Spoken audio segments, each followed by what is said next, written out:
예수님께서는 이 베드로에게 그 형제의 잘못에 대해서 무한 용서를 가르쳐 주셨습니다. 77번씩 70번까지 용서하라고 말씀을 하셨습니다. 용서하기 힘든 사람을 용서한다는 것은 정말 거의 불가능한 일이죠. 누구 좋으라고 용서해요? 우린 절대 용서해주고 싶지 않아요. 그 사람이 더 괴로우라고 또 더 힘들어 보라고 용서해주고 싶지 않습니다. 근데 가만 보면은 용서를 안 해주면은 누가 더 힘들까요? 내가 더 힘들어요. 내가 더 괴롭습니다.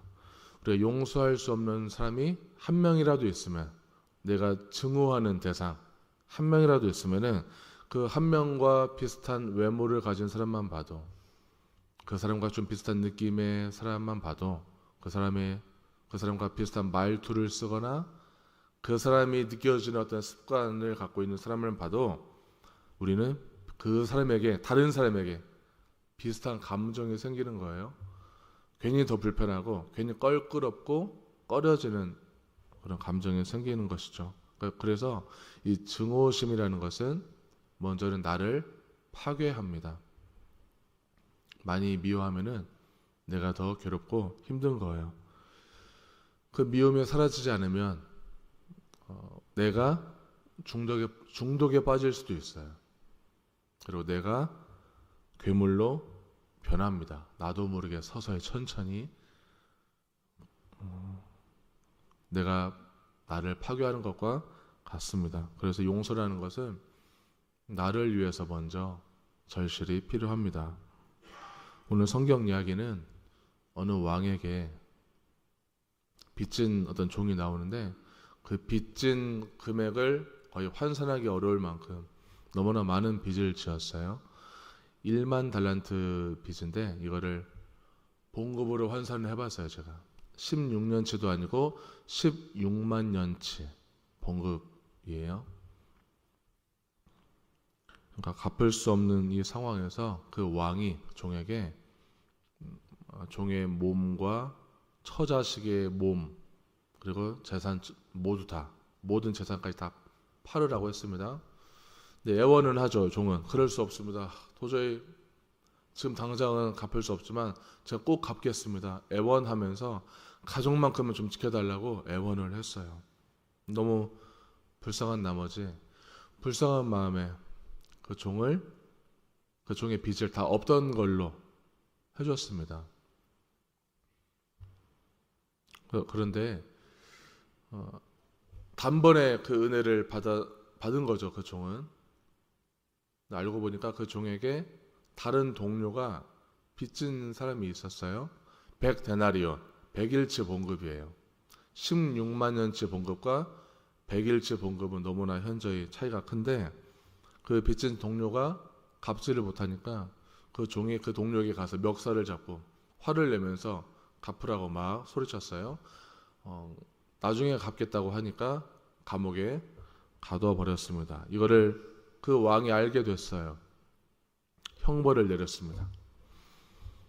분명히 이 왕이 이 빚을 한 번에 없던 걸로 하게 해준 것, 그리고 종의 가족을 풀어준 것은, 이건 비유의 말씀이에요. 이건 예수님의 이야기이기 때문에 비유의 말씀, 실제 있었던 일은 아니지만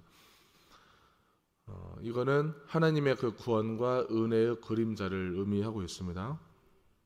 은혜를 받은 자로서 너무 인색했어요. 마치 은혜를 안 받아본 것처럼 그 종은 다른 동료에게 은혜를 베풀지 않았습니다. 왕은 분노했죠. 왕의 분노 포인트가 분명히 있습니다. 우리 33절을 같이 보겠습니다. 33절 같이 읽겠습니다. 내가 너를 불쌍히 여김과 같이 너도 내 동료를 불쌍히 여김이 마땅하지 아니하냐 하고. 아멘. 내가 널 불쌍히 여겨주었기 때문에 너도 그 동료에게 불쌍히 여겨주는 것이 마땅하지 않겠느냐 하는 거예요. 또 다른 포인트가 있습니다. 동료를 불쌍히 여겨주지 않은 잘못이 있죠. 그 종은. 그 잘못에 대해서 예수님은 반성할 기회를 주는 것이 아니라 즉시 처벌을 내렸어요. 그러니까 그 탕감받은 이후에 탕감받고 나서 은혜를 입었잖아요. 그럼 그 이후부터 그 다른 동료를 만나기까지 옥에 가두기까지 옥에 가두고 그 이후까지 분명히 반성할 시간이 있었어요. 근데 그 안 왕은 당장 그 종을 불러다가 회개할 시간을 주지 않고 바로 옥에 가두었습니다. 여기서 이 이야기에서 우리가 알고 있는 예수님께서는 반드시 죄의 대가에 대해서 심판하신다는 거예요. 분명히 심판하십니다. 그러니까 우리가 회개를 권고받거나 내 잘못을 누군가가 지적을 하면은 그 즉각 기분은 좀 나쁠 거예요. 네가 뭔데 감히 나한테 이래라 저래라 잘못을 얘기해? 기분은 나쁘지만 하나님의 그 진노의 심판을 면할 수 있는 것이죠. 하나님의 진노를 면할 수 있는 시간을 나에게 준 것일 수도 있어요. 우리가 정말 잘못한 걸 수도 있잖아요. 우리가 실수할 수도 있고 미처 거기까지 생각 못해서 착각하고 오해하고 잘못을 저지를 수 있습니다. 내가 항상 옳은 건 아니잖아요. 내가 틀릴 수 있는 거예요. 그래서 누군가로부터 그런 회개의 권고를 받거나 그럴 때는 좀 생각해 볼 필요는 있어요. 내가 혹시 잘못한 건 아닐까? 내가 이 공동체에게 또는 어떤 한 개인에게 나도 모르게 정말 큰 피해를 준 건 아닐까 생각해 보고 회개할 시간이 필요할 수 있는 거죠. 하나님께서는 아직 우리에게 나의 그 무모한 잘못에 대해서 반성할 시간을 매일 주고 계십니다. 그래서 회개의 권고가 들어오면 정말 제대로 잘 생각해 봐야 되는 거예요. 너무 한쪽에 네가 뭔데 나에게 그런 잘못을 얘기하느냐 하는 그런 너무 치우친 감정에 빠지지 않기를 바랍니다. 타인의 잘못, 누군가 여러분에게 잘못을 했을 때 너무 화가 많이 난다면은 이 종의 태도를 좀 묵상해 보셨으면 좋겠어요. 우리는 이미 더 큰 잘못에 대해서 이 탕감받은 사실에 대해서 그 은혜를 입은 사실을 기억하시기를 바랍니다. 은혜는 어디서 비롯되냐면은 나 같은 죄인을 용서하시고 살리신 그 은혜를 우리가 얼마나 받아들이고 믿느냐에 따라서 저와 성도님께서 처음 예수님을 만난 그때를 한번 떠올려 보면은 이렇게 큰 잘못과 큰 죄를 저지른 나를 그냥 아무 조건 없이 용서하시고 대신 십자가를 짊어지신 그 예수님의 그 은혜를 우리가 처음 알았을 때를 떠올려 보면은 너무나 큰 은혜라고 생각할수록 큰 회개가 나오고 또 큰 회개를 할수록 내가 너무 큰 은혜를 입었구나 하는 것을 우리가 알게 되는 거예요. 우리가 매번 수시로 인간관계에서 것에 대해서 묵상하면 너무나 한도 끝도 없이 나는 피해 입었고 너무 화가 났고 분노했고 이걸 당연하게 여길 수 있지만 그 전에 나도 이미 너무나 큰 은혜를 입었다는 것이죠. 그래서 우리는 그 매일 입은 은혜에 대해서 좀 묵상이 필요한 거예요. 그래서 매일 묵상이 좀 필요해요. 하나님의 말씀을 우리가 받은 은혜를 매일매일 좀 묵상을 하셔야 되는 것입니다. 은혜를 받았어도 이 종처럼 금방 까먹고 다른 사람을 용서할 수 없는 그 마음의 여유가 없을 때도 많습니다. 너무 쉽게 용서받은 거죠. 어떻게 보면은 한편으로는 이 종이 뭘 했어요? 왕에게 애원하는 것밖에 없어요. 제발 좀 늦춰주세요. 용서해 주세요. 제 처자식만 좀 건드리지 말아 주세요. 다 갚겠습니다. 뭘 다 갚을 수가 없는데 애원한 것밖에 없는데 한 번에 용서받은 그 은혜가 너무나 큰데도 불구하고 금방 까먹고 그대로 그에 대한 응당한 대가를 치르지 않았으면은 어쩌면은 우리 죄에 대해서 너무나 이렇게 무뎌질 수 있는 것입니다. 회개에 대해서도 금방 무뎌질 수 있는 게 사람인 것 같아요. 매일 우리가 어떻게 눈물로 회개를 어떻게 매일 하겠어요? 그럴 수는 없죠. 그래서 35절에 예수님께서 마무리를 말씀하십니다. 35절 같이 읽겠습니다. 너희가 각각 마음으로부터 형제를 용서하지 아니하면 나의 하늘 아버지께서도 너희에게 이와 같이 하시리라. 아멘. 다른 성경 버전으로 보면은 너희가 진심으로 형제를 용서하지 아니하면 이렇게 말하고 있어요. 진심으로 용서하지 않으면 하나님께서 우리 모두에게 이 종에게 한 것과 같이 심판하실 것이다 말씀하셨습니다.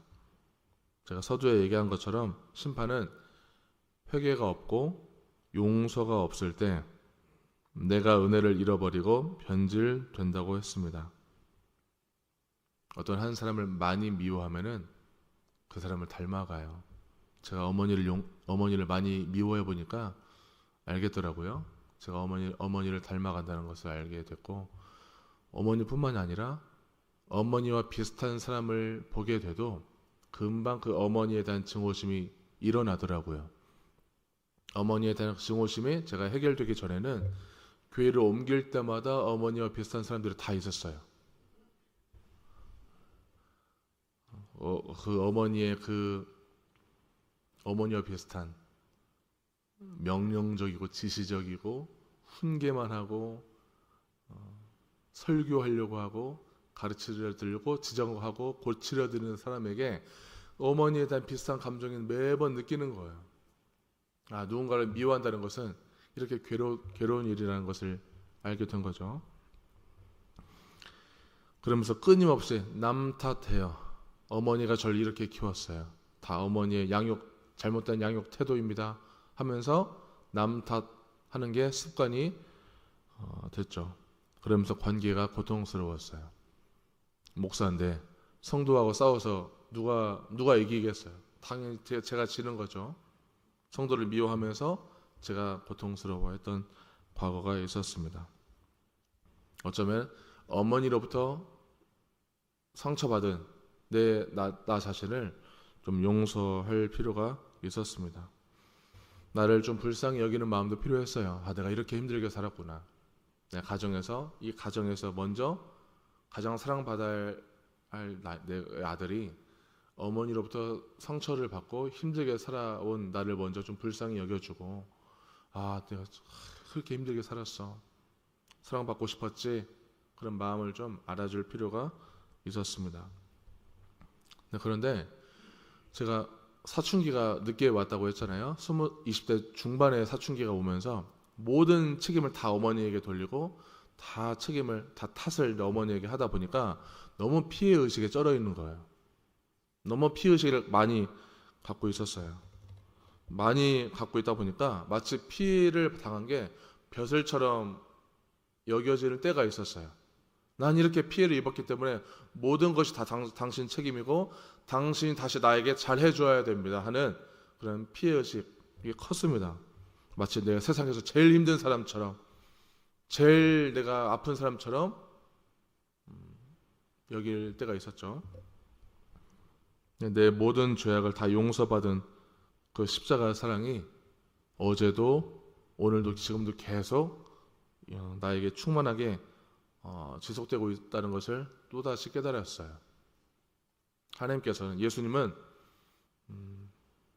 우리는 다른 사람을 용서하기 힘들지만 예수님께서는 그보다 더한 죄를 짓고 살아가는, 아무 생각 없이 무지하게 짓고 있는 나를 여전히 사랑하시고 여전히 그 십자가에서 모든 내 죄를 짊어지셨다는 것을 기억하시면서 오늘 하루도 그 예수님의 무한한 사랑에 대해서 16만 년치를 더 뛰어넘는 그 용서를 지금도 우리에게 변함없이 하신다는 것을 기억하면서 오늘 하루도 다른 사람, 내가 여전히 미워하고 그 자그마한 것도 용서해주지 못했지만 그것조차도 다 용서할 수 있는 은혜가 우리 성도님들의 마음속에 충만하기를 축원합니다.